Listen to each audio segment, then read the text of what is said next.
খেলাধুলা ও শরীরচর্চাকে সারা দেশে ছড়িয়ে দিতে প্রয়োজনীয় পদক্ষেপ নেওয়া হবে বলে জানিয়েছেন বাংলা অলিম্পিক অ্যাসোসিয়েশনের সভাপতি সেনাপ্রধান জেনারেল ওয়াকারুজ্জামান।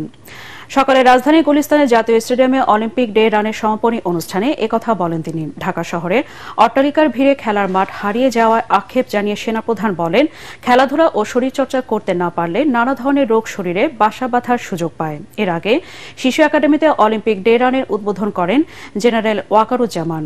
পরে শোভাযাত্রাটি শিক্ষা ভবন 0 পয়েন্ট হয়ে জাতীয় স্টেডিয়ামে যায়। সেখানে বিশ্ব অলিম্পিয়াডে অংশগ্রহণকারীদের হাতে সনদ তুলে দেন সেনাপ্রধান।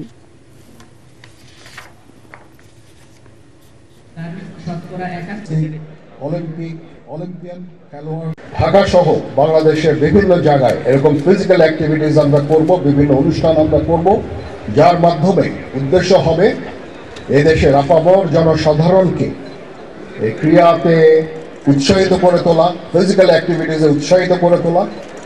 তাহলে আমরা সবাই দেশ জাতি হিসেবে আমরা ভালো থাকবো।